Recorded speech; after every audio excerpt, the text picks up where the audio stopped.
Hiya peeps, I'll try and be quick.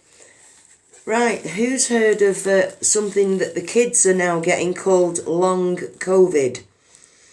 Well, apparently this is a new type of COVID-19 that the children are getting, and they're getting it for months, apparently. Well, I'd just like to say something about this.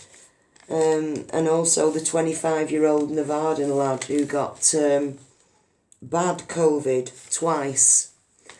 My mother-in-law, unfortunately, ended up in hospital 3 months ago. She broke her hip. My partner needed a bit of respite. She was absolutely knackered. And we called in the NHS, and within the first 24 hours, she'd fallen and broken her hip. So she ended up in hospital. This is more of a challenge for anybody that's got or knows anybody in the family that's got long COVID. Now, they diagnosed my 80-year-old mother-in-law twice with COVID in 3 weeks. The second positive diagnosis. She's 80, she had no symptoms, no treatment for it. I spoke to the doctor on the ward and said, make sure she comes out alive, because within 48 hours of her going in, and apart from the broken hip, she was still in great spirits, nothing wrong with her, good sense of humour.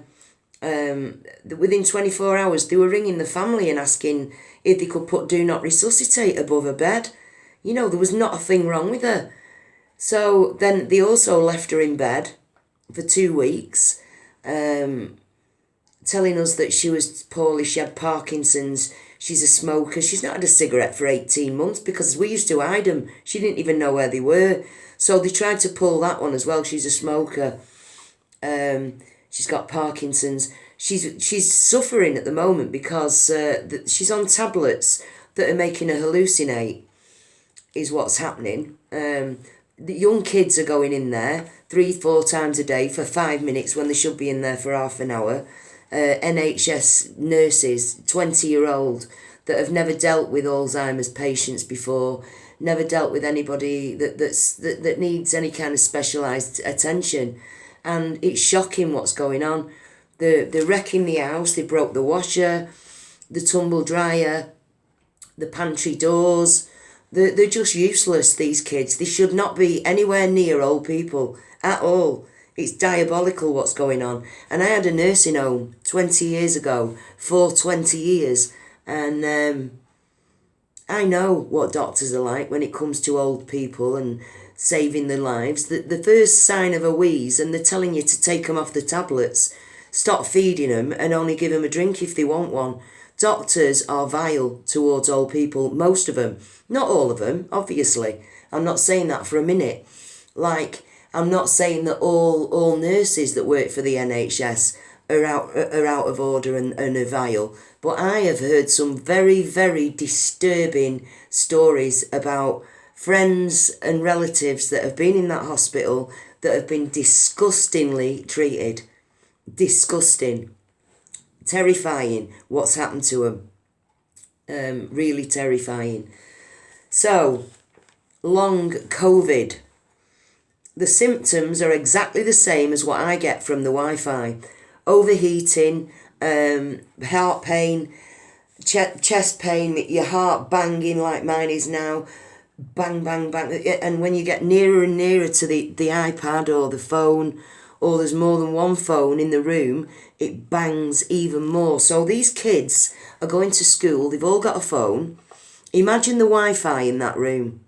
The electromagnetic frequencies and the radiation and everything else built up, layered and layered on top of these kids in a classroom. And then you don't need to be, very intelligent to realise that they're getting sick because they're getting radiation poisoning. The symptoms that they're getting are radiation poisoning. In a house of 4 or 5 people, and Granny lives there, Granny's getting sick with COVID. Is she really?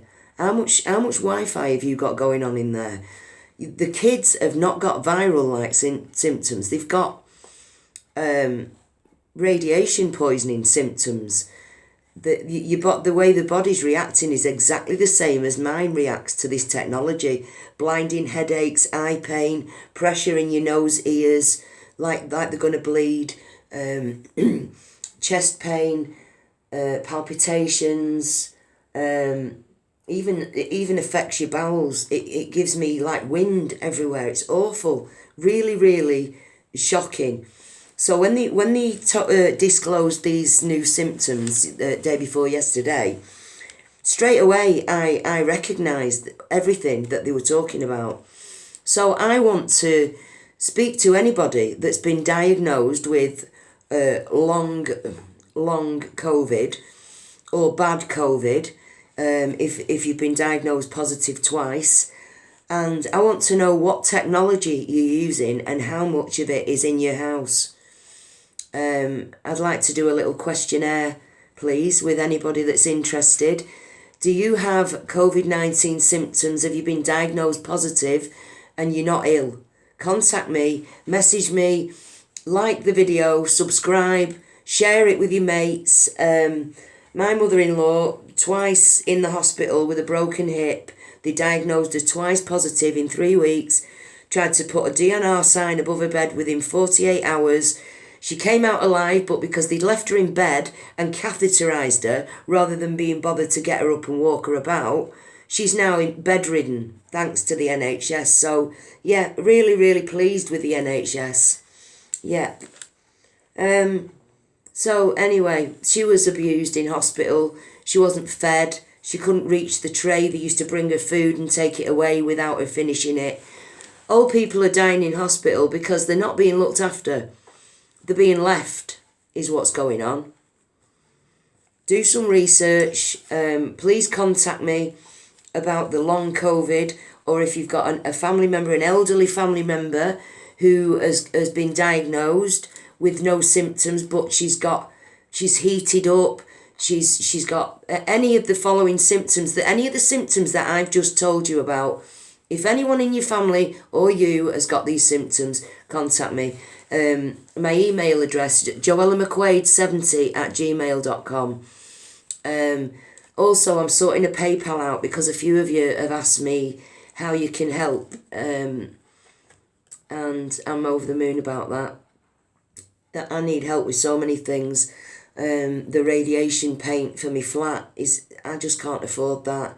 The animals that I look after, it's getting really, really hard. So I appreciate all of your help. And I'll have the PayPal thing sorted out in the next few days. In the meantime, keep your eye out for this long COVID, and the group of lawyers, the committee, COVID-19 committee, they are standing up against governments, politicians, doctors, anybody that's been complicit in this hoax, the biggest medical hoax in history. I've been saying it on my channel for 8-9 months now, ever since it started. I know what it is. I can feel it on my skin every day. Anyway, good luck to you all. Don't forget to turn your Wi-Fi off at night when you're not using it. Keep your phones away from your body. And do some research about kids dying with cancer. All kinds of cancer at the moment. It's outrageous. Take care. Bye, folks. Bye.